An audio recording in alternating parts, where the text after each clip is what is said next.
بار بکهن گرم امروز گرما جینا خوش دبیتن یعنی پیلا گرمه و دو سه روز بتایبتی لحوله را پایتخت دست بکریا لهوجداری تیندان حتی سه هیودی عراق روز بروج گرم تر دبیتن البته هرما کردستان جیدن افو پیلا گرمایه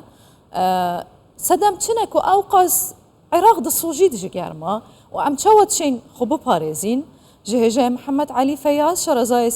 سياسة آف وسقاي جد هو كده برسم هجا محمد وقالك بخيرات يا كردستان 24 ججناتا بيروز بيتن سقاناسي عراق بيجيتن جا افروكي حتى سي هيفدي عراق دي كاليتن بيش بينين هواچنا بو هرما كردستاني زور سپاس ججنا اوجي بيروز وججنا همي ملت كرد و سپاس بو وی درفته کو ام باسی في پیلا گرمی بکن او کاریگری سرجیانا خلق کیا های براستی هگرم بری خوب دنه اف پیلا گرمی نیانی سر آست عراق و کردستان جب خوبت گرد و اگرد وی پیلا گرمی گلکن و ایکشوانا یا سرکی ادبجنه گلوبال وارمینگ او احتباس حراري چنكي و اوجش اگره چه درست بيت اش اگره هابونا جوركي غازا ادبجنه غازت گرم كر وكي دو اكسيد كربون وكي ميثان وكي اكسيد النيتروجين طبعا اف غازت گرم كر اگره هابونا وان جينگه دا والكشو هواي دا اتزفرد بو هندك هوكارا او هو كارجي ايكشوان كاري انانا زيدا يا جوركي نفته و بنزين اواد بجنب انجليزي فوزل فيولز طبعا بن اگر زيدا بونا ريجا فان غازت گرم كر و بنتيجه هندجيش اگر هنده دي بلا گرم برزو بلد بتن اگر کا ديجيا هاي بجنه ديزرتيفيكيشن او بیابان بون او جی اکش اگره که حشکه سالی درست بیت و بیت اگره بلا برز بونا گرمه اگره که دیفورستریشن او اشناف برنادار و دارستانه او جی اگره که بلا گرمه دف ما برز و بلند بیت اف هو کارد بین اگره هنده که بلا گرمه بلند بیت و کاریگری سرجیانا خلق باشه اف کاریگرین جناب هواجه بحث کرده دمکی دانه کوجه نتوین یک بوی آژانسین تایبه سر به سقاید بیجن سالان عراق زیدتر جه 200,000 دونه من عردی جدز دتن ین بپیتن بو چاندنیه دبنه بیابان اوه دمکی ده بیجن حتی سال 2035 ممکنه صد هفته آخر عراق ببیت بیابان اگر هاتو دمل دست به ریکارین پارستنا جنگه نه تکرم بو چه عراق دناوا بینچ ولاتین هری مترسی دارین گوهرتنا جنگه هدایه بله طبعا هو كارو سبب فان كاريجريات خراب جنگه سر عراقي وكي ايكش بش بلا بينجيت ناف دولت جهاني ده تزفرد بو هندكو او كشو هواي عراقي قرمه وطبيعته سروشتي خوفه طبعا هاجرن بري خوب دني هندك باندت هين او حزامت بجني يت كشو هواي امل وي حزامي دنا او حزامه بلا قرماتيت يا برزو بلندا تقلبي چندجي او آفال بومتش دولت دورو بر کاریگریه که خرابی هین او ریجا پید وی نگه تما و بیت اگر هنده گلوبال وارمینگ جید بیت اگر کمبونا آسته باران بارینه او همی ولید کن و نوکال دفمجی مطرسیه که مزن یا هی که کردستان جی بره بیابان بونه فکت شد او اگر هنده که بلا گرمی برزد بیت که ریجا بارانی کمت بیت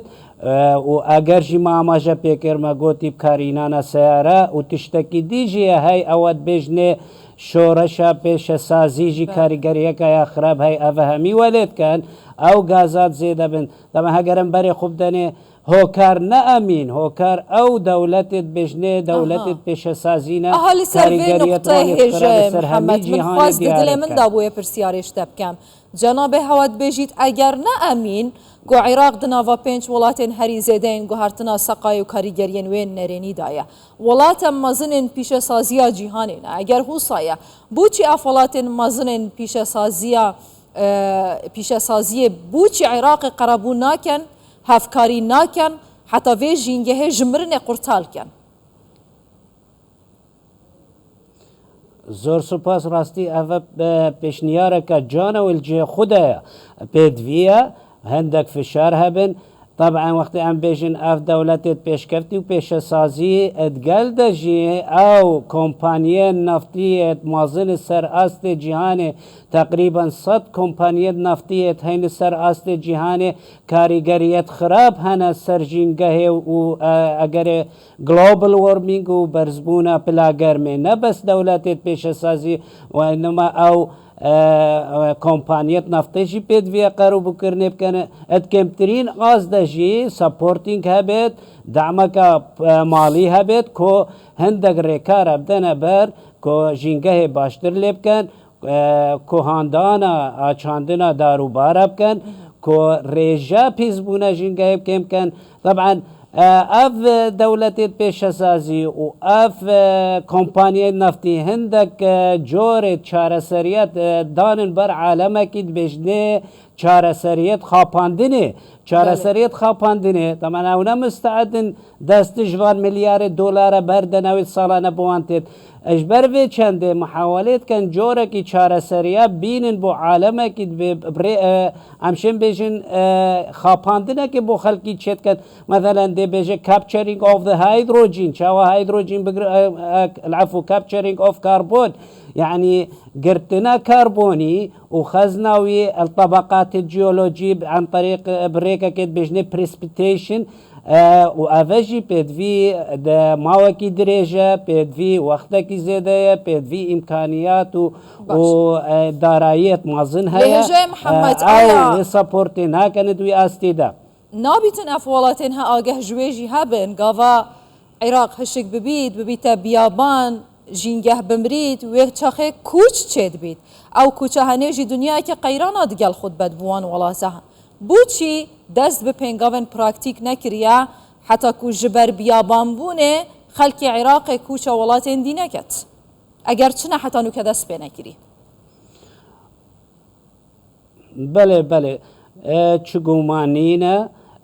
کاریگریان خرابه گلوبال وارمینگ او برزبونا پلا گرمه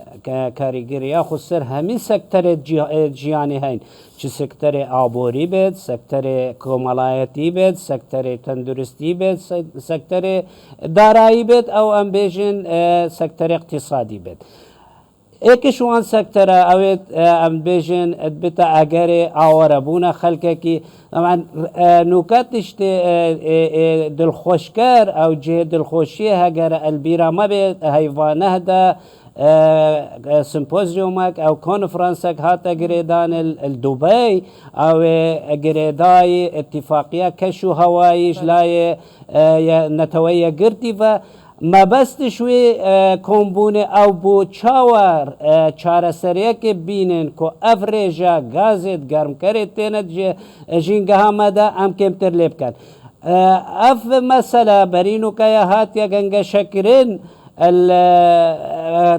ضمن اتفاقية كنت قلت اتفاقية باريس ديف دا او اتفاقية هات روستاندين يعني بيجيري بينا هات يقرن حتى كوبا 2023 عفو مصري دبي هات يقرن محاولة كرن بجانوي بكن دوباره في اتفاقية ولي بكن كو چاو هاندانا كبدن جنگه باشتر لبكن و کاریگریت خراب باشه هجای محمد بسیارا منا اخیره بتایباتی هم بحث خوب که لکردستانه پیوسته چه بهتا کرن حتی ام جوان ماترسین بیابان بونا جنگه ها کردستان پاراستی بین جروی آوه هم جی چه سیاسته کدی چه پلانه کدی تو پیشن یارد که وکه شرازه که سیاست آوه و سقای راستی ریکارت هین ایکشوان ریکارا وکی معاماجه پیکری چاندنا داره یعنی بجانوا دارستانه که ام داره زیده تر بچینن اوه ایک ریکا دوه اوه کار اینانا وزا پاقش ما جینگه ما کردستان گلک یا هاری کار ام مفاش و زیورگرین وکی وزا روژه او خور وکی وزا آبا او هوا اف هر دو ریکار ممکنه ریجاوان گازت گرم کر کمتر لیب کد و کاریگریان خراب سرجیانا خلقه کمتر لیب کد ادگل وی چنده جی پیدویه هشیاریک هبید چونکی تقریبا 15 صده اش ریجا پیز بونا جینگه زورت بو مروفی جی الهندک بوارده پیدویه مروف جی هشیاریک هبید بو کش جینگه هاویا پاقش و خاوین بید و هشیاری سلوی بابتی ده هبید و ام جنگا خو بپارزین افره که امشن حتی راده کی جنگا خو باشتر لیب کن طبعا وکی ما ماشا پیکری اف مسئله شنده مستر کووالاتا کبتنه یعن دزگاه کبتنه بشد وان مسئله چاره سر کا پیدویا دست بدست همی ولاتین جهانه ریکارن جدی بنا برده چاره سریا و چاره شامازم کن الجهاني. بله گلک سپاس بو هجه محمد علي فياس شرزاي سياسة آفو سقايج دهوكي تبخير هاتي